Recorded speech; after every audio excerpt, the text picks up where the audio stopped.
Well, I ought to know better. This is Justin Hitt from Inside Strategic Relations.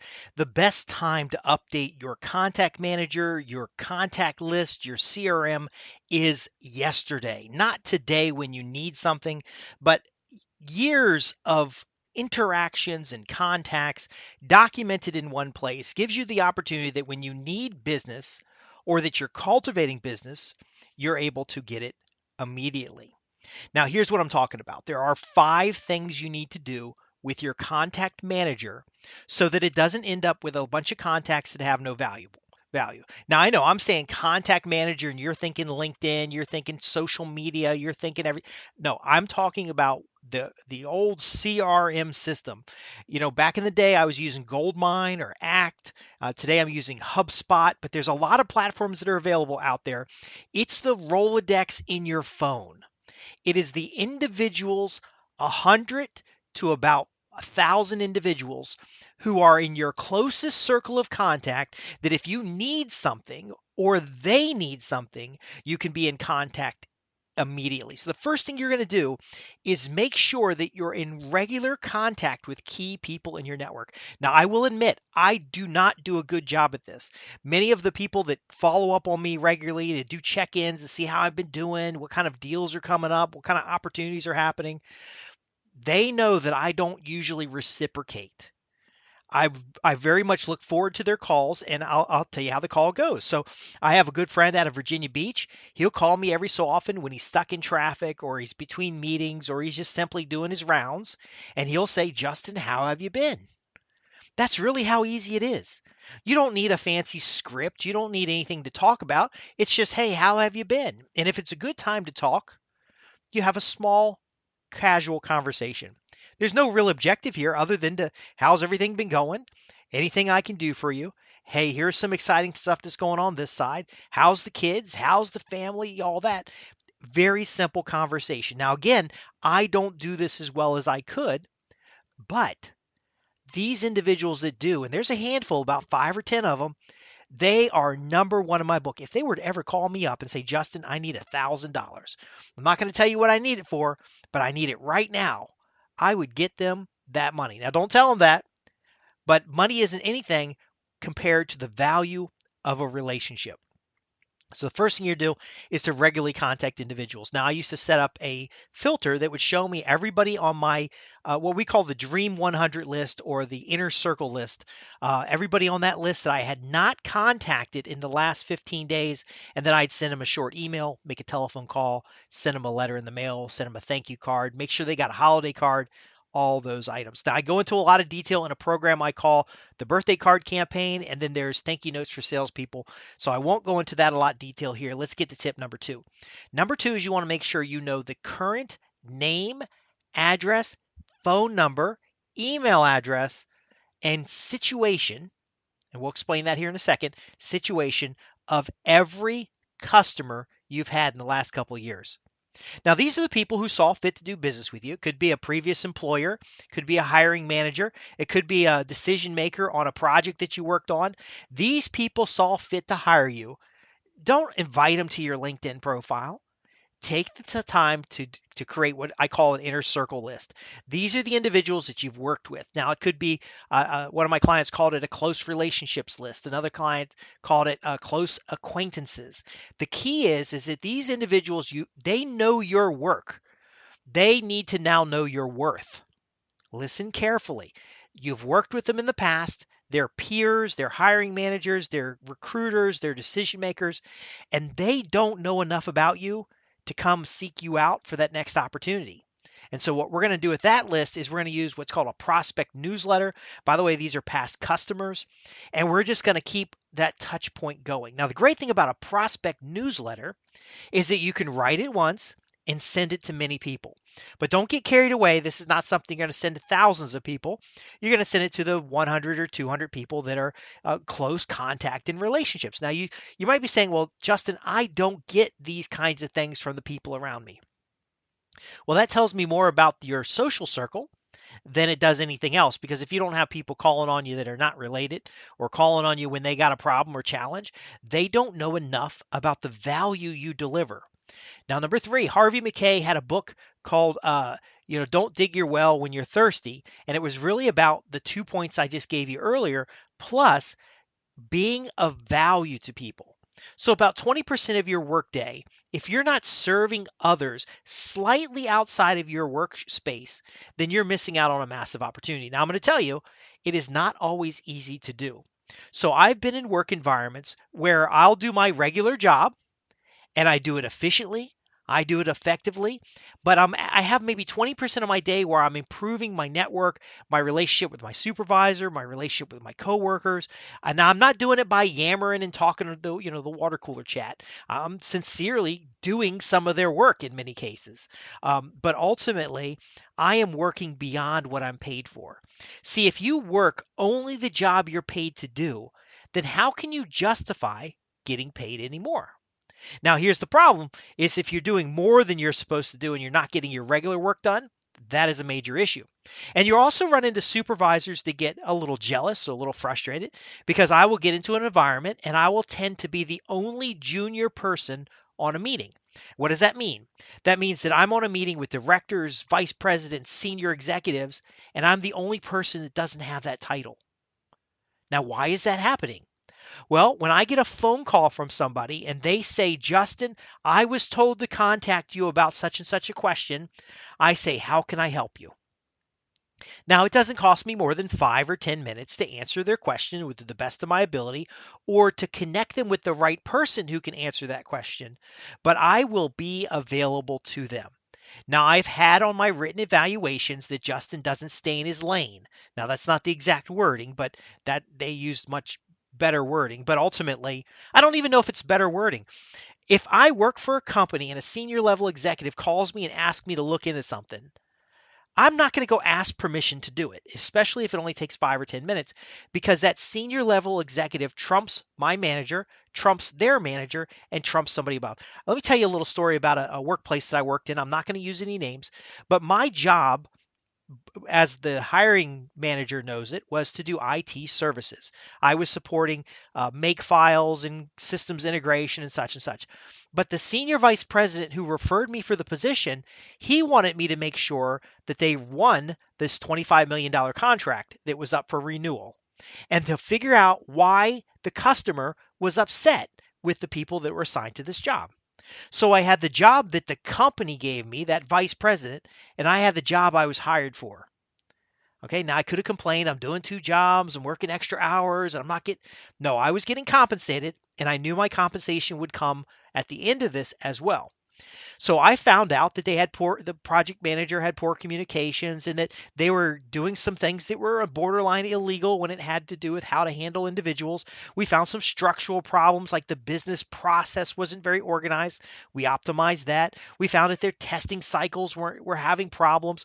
I worked with the customer, which was the government, the U.S. Navy, and the government representative there. I worked with other contractors from other companies. I even arranged a tour from the admiral. So we had a success story to tell. So I just happened to know somebody who knew somebody who knew the admiral, and we arranged a visit from the admiral to see our success story on display. So a lot of times when you're working government contracts, it's not just doing the work, it's making sure the right people know the work was done well. Long story short, the contract gets renewed, but I had not been as good of an employee as my direct hiring manager thought I should be, and they brought me into a room to fire me. They told me I was disrespectful, that I didn't follow the chain of authority, and that when the customer asks me to do something, I'm supposed to see if it's within the scope of the program. And it was a bunch of BS. Frankly, if your customer asks you to do something and your scope of work is written in such a way to allow it, it's value add plus additional billable work. But here's the point. They brought me to the office off the base where, away from everything because I was getting fired. I knew I was getting fired. So ultimately, I come into the room. The hiring manager gives me this story, and he's saying, we don't need you anymore. We're going to let you go, and we just have a little bit of paperwork to fill out, and return your laptop, all that stuff. And then in comes the door that vice president. He comes crashing through that door, and he's yelling, "When you're done with him, send him to my office." And he was pissed. And I just saw these two hiring managers just light up because they knew they're going to get me. See, this hiring manager had a problem that I showed up to work in a suit and tie. Now, my government customer wore a suit and tie. All the military personnel who worked on this particular project wore uniforms, and I would take my suit jacket off when I'd crawl onto the floor or work on a computer. But ultimately, I was dressed similar to my customer. He'd criticize me for that. He claimed I took too much time in the bathroom. Evidently, I'm sitting on the toilet one day and he comes in and he's, Justin, are you in here? And I'm like, yes, I'm in here. And he's, why are you in the bathroom? And I tried to explain it as pleasantly as I could. If he couldn't smell why I was in the bathroom, I couldn't explain it well enough. But long story short, he had gotten to the point where he's monitoring my biological function in a sense. Now, I tell you this because this manager was not a good manager to work for, but I was compelled by the ask of someone in my network to get a job done, and I tolerated that stuff. But when he saw that vice president come in and give me a look and tell him to make sure he goes by my office before he leaves, that manager was confident that he was doing the right thing of letting me go and that he had gotten me good. But here's the thing. So I fill out some paperwork. I talk to human resource. I get ready to sign some stuff. That VP came back again and grabbed the papers that I was supposed to sign, and we went into his office. And he closes the door and he says, Justin, thank you very much. Not only did they get the contract renewal, but he got a personal letter from the admiral that they were happy that the project has turned around and that everything is improved and that this was there and that was there and we had had these efficiencies. And he really appreciated that I saved not only a $25 million contract over 5 years, I saved 25 to 30 jobs. Now, he confided, he said, there's nothing I can do. You're going to get let go. But here's a token of my appreciation. Don't open it until you get to your car. And so he hands me an envelope. He threw out some of the paperwork and handed me new paperwork to sign because the original paperwork was that you were getting fired because you're a loser and you did all these bad you violated the chain of command. You were not there on time. You were not a performer, blah, blah, blah. And now he gave me new paperwork to sign because human resources was in on it as well. I fill out my paperwork. I leave on amicable terms. Of course, the hiring manager thought I was fired and escorts me out roughly. But when I sat down in the car, there was a 5-figure bonus for me there. I remained on payroll for a couple more months to support some other activities, and then I was referred to do other work. Now, was it important to serve the people who hired me? You have to know who hires you, and that's that third tip here. You got to know who signs the check. Or what should I have cowed out to a poor manager? Now, this manager eventually got let go, not because of anything that I said. The manager was the reason why some things were poorly on the project, but I was rewarded for delivering what the customer wanted. Now, I was an employee. I always describe my employer as a client or a customer because that really is who they are. I just would have one or two clients at a time. So here's my point. The people in your Rolodex, you want to cultivate the right people. You want senior level executives that know you can perform. You want hiring managers that are respectful. You want peers that you know you can recommend and that will do a good job. You're cultivating this list for prosperity, for your own purposes. Now, if you're a selling professional, you're cultivating customers and you want to own these customers by delivering value. That means number 4, there will be times they will ask you for something and you know you could get a commission from it or you know that you could make a buck off of it, but you refer them to someone who is more qualified to serve the role. One of the biggest challenges I got into is when this particular manager wanted me to take on administrative or take on IT roles that were not our company's role. They were actually the other company's role. So when you're in a multi-contractor environment like a government contract, there could be 50 or 60 people there. This manager was trying to build his realm and was actually taking work from the other contractors, which caused animosity.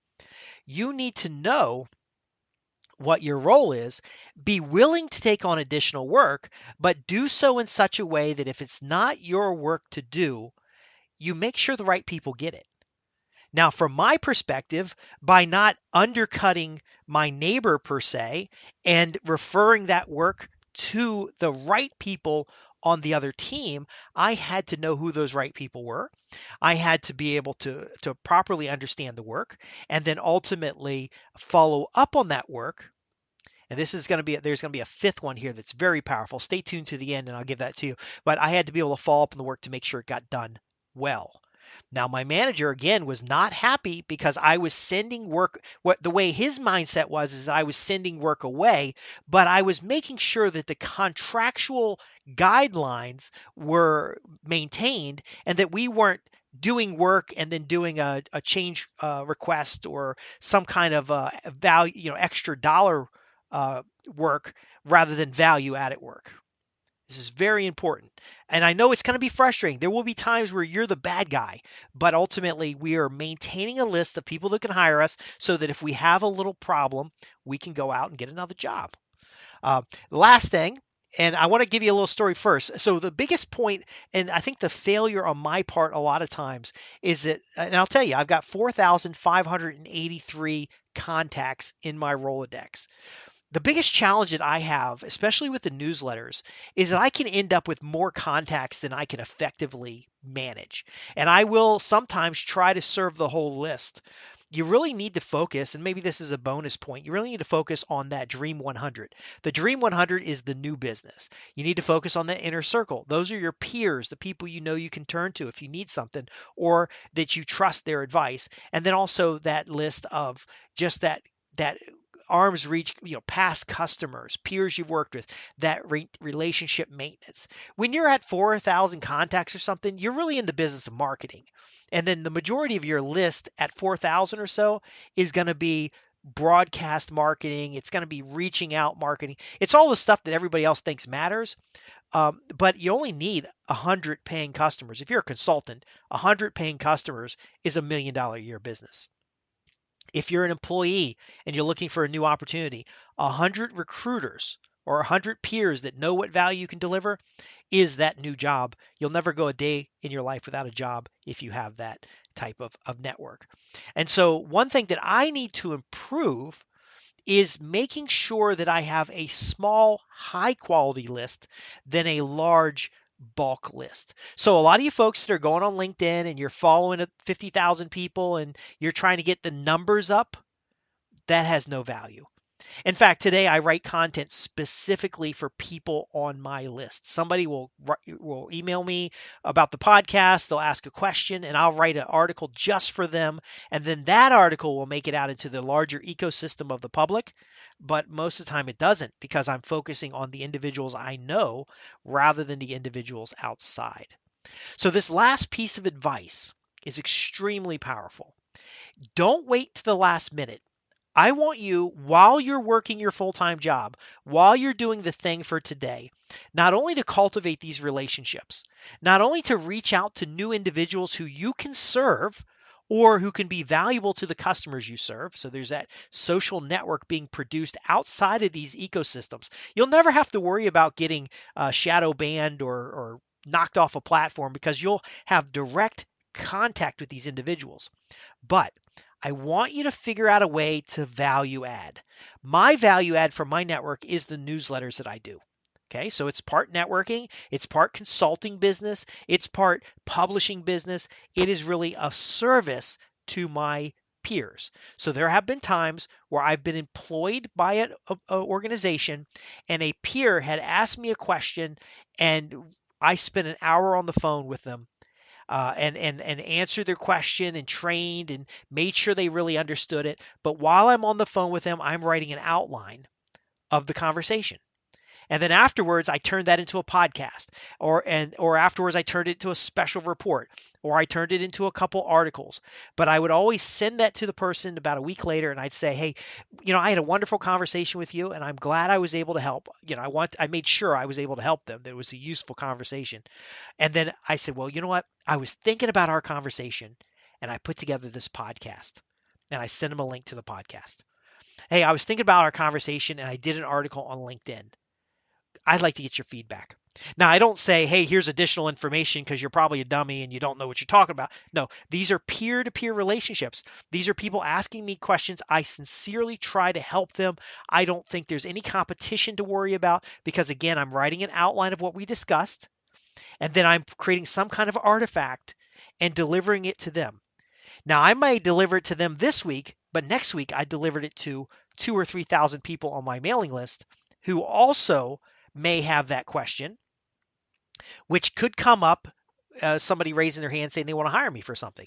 Now, when I'm working for an employer, I don't go off and do side work. I might do a paid consultation on the telephone and get paid to deliver a report or a piece of paper or something that is intellectual property. But it's difficult to, when it comes to employment contracts, to show that that intellectual property wasn't derived from the employment activity. So I'm not saying that you're going to work two jobs. But what I am saying is that one of the activities you're going to spend a good proportion of your time at is building a valuable network that knows how valuable you are. So this is about becoming a recognized expert in your industry. This is about a deliberate plan to position yourself as an expert both inside the organization and outside in the marketplace. Because while you may not be a pompous ass, you may not be somebody who doesn't always filter what he says, but there are times where you may get laid off. The economy could change. The company's direction could change. There are times you could end up with a bad manager who, rather than promotes you and encourages you to go the extra mile, they let you go. Or you could end up in a situation where you want to change. Wouldn't it be nice if you have the network, that you have the contacts, that you have the opportunity to make things happen? There have been times where somebody's contacted me and there's like $1 million opportunity that was great, but not perfect for me. And I hand that off to somebody in my network and they are forever grateful. In fact, they call me sometimes and say, Justin, thank you so much. You introduced me to the right recruiter. You introduced me to the right business owner. You helped me get this contract. Thank you so much. Is there anything I can do for you? Now, sometimes what they do for me is cash. That's why I recommend the consulting model, because you can have a system in place for receiving that cash. But ultimately, most of the time, it's goodwill. And that is really what building your database is about. It's going to be offline, so you don't have to worry about Facebook canceling you or LinkedIn cutting you out or anything. It could be literally in your phone. In fact, your inner circle, I would favorite them in your phone, and your phone should only ring when your inner circle folks call. Now, this is a topic I can go into for quite a long time. By the way, I'm Justin Hitt with Inside Strategic Relations, if you didn't remember that. But ultimately, this is something I could cover for a 3-day event because there really are some nuances to position yourself as an expert, to derive intellectual property off of the things you know today, to create residual income, to build your network, to increase your net worth. If you're interested in any of these things, or you simply have questions about what we covered today, visit me at www.insidestrategicrelations.com. Simply go to the contact page. It's Inside Strategic Relations, all one word, and you simply ask your questions, because part of building my network, and the reason I have 4,000 or more contacts here in my database, which I'll clean up here and there, is because I will take the time to answer your question. In fact, many of the questions I get, I've answered before over the last 22 years that I've been doing this.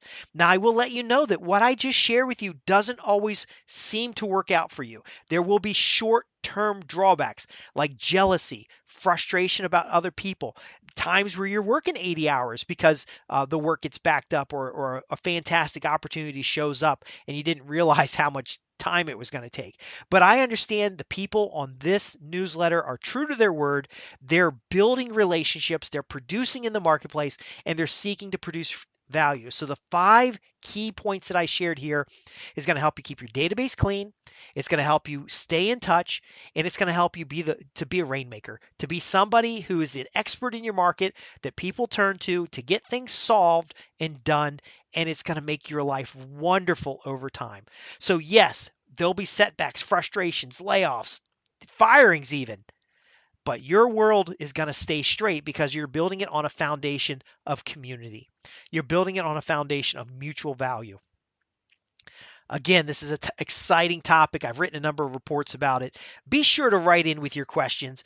When you put your questions in the comments below, I appreciate that. I don't always see them right away, but I will be sure that if you visit one of my websites or Google Justin Hitt, Hitt, I will be more than happy to answer your questions about building your authority and recognition in a marketplace, building those mutual contacts in such a way that it's time effective, cost effective, and mutually beneficial, and ultimately leveraging strategic relationships.